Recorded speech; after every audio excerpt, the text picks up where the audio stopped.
Bakunzi bacu muraho, twizere ko mumeze neza kandi nibyo tubifuriza. Umwe mu bakunzi bacu yarabajije ati ese niki bisaba kugira ngo umuntu abe successful? Iki kibazo cyatumye dukora ubushakashatsi birangira tuguye ku gitabo cyitwa The Unfair Advantage: How You Already Have What It Takes to Succeed.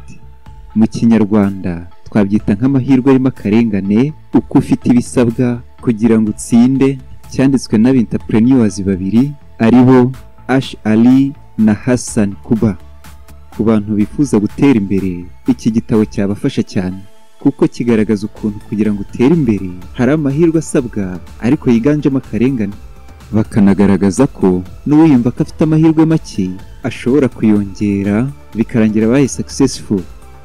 Iki gitabo ni kimwe mu bitabo bya motivation byaguzwe cyane mu mwaka w'ibihumbi 2022.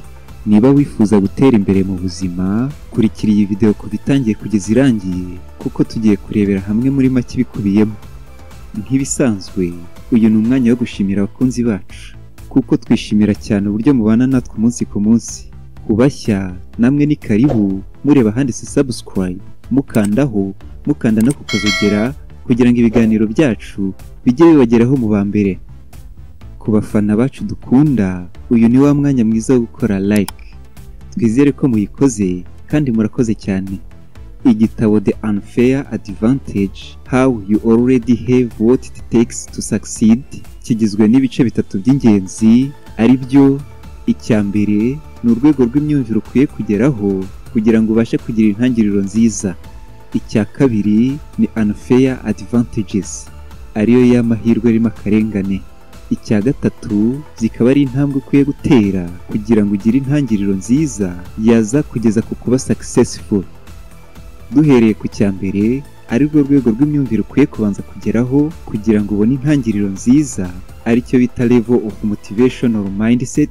Ibi twabyita nk'akanyabugabo.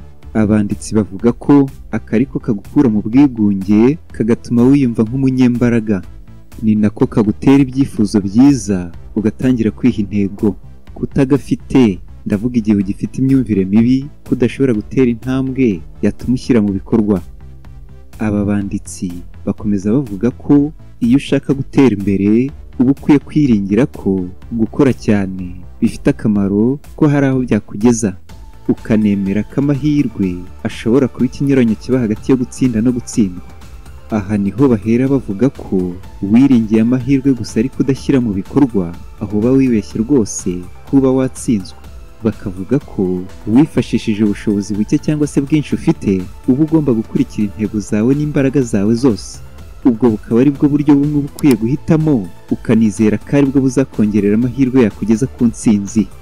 Gusa mbere yo kwinjira muri urwo rugendo, bakavuga ko ukwiye kwitonda cyane mu gihe uri gukora amahitamo, ukamenya kwibwiza ukuri ugendeye ku mpamvu nyamukuru itumye utangira urwo rugendo, ukagaragaza ibyo ushoboye n'ibyo udashoboye, kuko nibyo bizagufasha gushyiraho intego z'icyo wifuza kugeraho.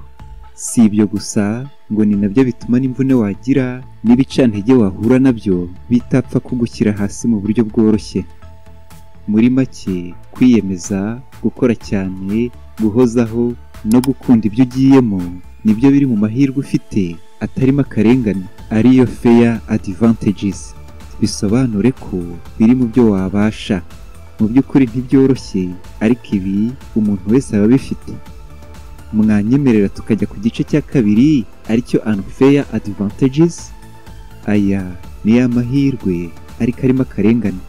Nk'ibisanzwe, iyi ngingo itsinda abantu benshi cyane, kandi ndabizi neza ko mu badukurikiye abenshi mwatangiye gukeka ibiyikubiyemo.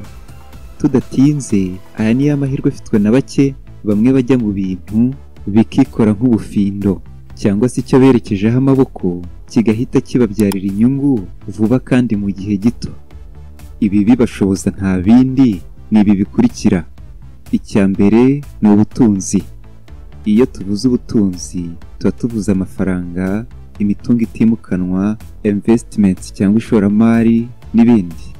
Ibintu byinshi ndetse na business zitandukanye, intangiriro yabyo ikunze kugorana, ahanini bitewe n'ubushobozi buke. Ubushakashatsi bwakozwe bugaragaza ko abagera kuri 90% badakabya inzozi zabo ahanini bishingiye ku bushobozi buke. Nk'ibisanzwe mu gihe ugitangira business uba ukeneye amafaranga ahagije yo kugufasha mu buryo butandukanye, ariyo twakwita capital cyangwa se igishoro. Aya niyo agufasha gukora inyigo y'umushinga wawe, akagufasha kubona iseta nziza, ugatangira na produit nziza n'abakozi basobanutse, ukabasha kwamamaza ntiwicwe n'inzara mu ntangiriro n'ibindi. Birumvikana aya ni amahirwe afitwe na bake, akaba ariyo mpamvu aza ku mwanya wa mbere nka unfair advantage. Ku mwanya wa kabiri haza ubumenyi no kwiga neza. Umuntu ufite ubumenyi bufatika mu kintu runaka aba afite amahirwe menshi yo kuba successful muri career ye ugereranyije n'ufite buke. Ni nacyo kimwe ku muntu wize neza, akiga ahantu heza, akabona impamyabumenyi nziza kandi akimenyereza umwuga ahantu heza. Uko byagenda kose aba afite amahirwe menshi yo kuzabona akazi keza kandi yifuza. Amahirwe ya gatatu arimo kubogama cyangwa se arimo akarengane ni ahantu n'igihe, ari byo location and timing. Amahirwe yo kugera ku ntsinzi ahanini ashingiye kuri ibi bintu bibiri: gutura no gukorera mu mujyi mwiza cyangwa se ahantu heza haba business nyinshi, haboneka serivisi hafi ya zose nkenerwa, hakaba abantu b'abahanga, hakaba uburyo bw'itumanaho na transport byoroshye, hakagira internet connection ihagije. Ibi bituma uhatangirije business yigaragaza vuba, bityo agatera imbere mu buryo bworoshye, cyane cyane iyo timing yibaye nziza. Ikintu cya kane mu bigize unfair advantages ni social skills ndetse na interpersonal skills. Ubu ni ubumenyi cyangwa se impano bishingiye ku kumvwa n'abantu ukabemeza ku buryo bworoshye. Ibi mu Cyongereza babyita persuasion. Iyo ufite ubuhanga cyangwa se impano bigufasha gutsindira imitima y'abantu ku buryo bworoshye, uba ufite amahirwe menshi yo kuba waba successful mu buzima cyangwa se muri business vuba kandi bitakugoye cyane, kuko kumvwa no kwizerwa n'abantu benshi ukabagiraho influence, ukabijyanisha n'imyitwarire myiza, nta kabuza uba ufite amahirwe benshi badafite ashobora kuguhindurira ubuzima. Amahirwe arimo akarengane ya gatanu ari nayo ya nyuma ni icyubahiro ndetse n'igikundiro. Nk'ibisanzwe icyubahiro ni intwari igeza kuri byinshi ba nyiracyo, noneho igikundiro ugirirwa cyangwa se gihabwa ibyo ukora, uko byagenda kose bihita bigutandukanya n'abandi mukora bimwe. Iyi niyo mpamvu umuntu wubatse izina neza mu kintu runaka bimworohera gutangiza ikindi nacyo kikaba successful, kuko icyizere na network akaba yarubatse bibimufashamo. Nyuma yo kurebera hamwe unfair advantages, ariyo mahirwe abogamye afitwe na bake, abanditsi b'iki gitabo bagaragaza mu ngingo ya gatatu icyo umuntu utayafite yakora kugira ngo agire intangiriro nziza, cyane cyane muri business. Nk'uko twabibonye mu ngingo ya mbere, kuzamura urwego rw'imyumvire cyangwa se mindset ni ikintu cy'ingenzi ku muntu wifuza gutera imbere. Noneho yamara kubona unfair advantages adafite, ibi ni ibyamworohereza ariko akaba ntabyo afite. Icyaba asabwa kugira ngo agire intangiriro nziza ni ugukurikiza ibikubiye muri iyi ngingo ya gatatu tugiye kurebera hamwe. Icya mbere ni ukumenya guhitamo ubwoko bw'icyo watangira. Muri iyi ngingo bagaragaza ko ubwoko bw'intangiriro ari bubiri. Ubwa mbere ni niche startup, ubwa kabiri ni rapid scale startup. Niche startup abenshi bayita lifestyle startup, ariyo ishingiye ku kuba watangiza business ntoya, ahanini ishingiye ku byo wiyumvamo kandi wabasha, cyane cyane ko iba inasaba igishoro gito. Muri ubu bwoko bwa business niho n'ibijyanye no kubyaza impano yawe umusaruro bibarizwa. Abanditsi bakaba batanga inama bavuga ko mu gihe udafite ya mahirwe afitwe na bake, ariyo unfair advantages, ubu bwoko bw'intangiriro ya business ari bwo uba ukwiye guhitamo. Bakavuga ko icy'ingenzi atari uko wubaka izina rinini, ahubwo uba ugomba guharanira kubona inyungu igufasha gusunika iminsi, ariko inagusagurira ubushobozi bugufasha kubaka business yawe. Ubwoko bwa kabiri bw'intangiriro aribwo rapid scale startup ni ububa buteganya kuzagira business nini kandi yagutse cyane kandi ikura vuba, ku buryo mu gihe gito yazadomina n'izindi nini zisanzweho. Birumvikana business nk'iyi mu ntangiriro ibisaba igishoro kinini ndetse n'ikoranabuhanga rihenze. Ku muntu ugongwa na za mbogamizi twavuze, kugira ngo atangire ubu bwoko bwa business abasabwa gushaka investors bafatika kandi bazabasha kwihanganira igihe kinini umushinga ushobora kuzamara utaratangira kubyara inyungu. Akaba ariyo mpamvu ubu buryo batawuhitiramo umuntu ugongwa na unfair advantages. Inama ya kabiri batanga ni uko uba ukwiye kumenya guhitamo umushinga muzima uzabasha kuguteza imbere kugira ngo bizagufashe kuvana mu nzira za mbogamizi twavuze. Noneho ikintu cya gatatu ari nacyo cya nyuma ukwiye gukora ni ukubaka timu nziza izakugeza ku ntsinzi. Nubwo bishoboka ko wowe wenyine ushobora gutsinda, ariko abanditsi b'iki gitabo barabirwanya.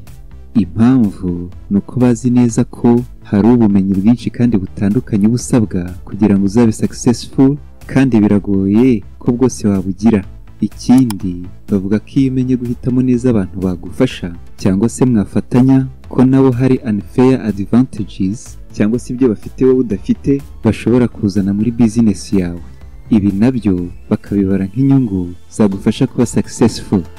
Bakomeza bavuga ko mu bantu ukeneye ab'ingenzi ari aba bakurikira. Uwa mbere ni innovator, uyu n'ushobora guhanga udushya. Uwa kabiri ni promoter, ariwe wagufasha kumenyekanisha ibyo ukora cyangwa se serivisi utanga.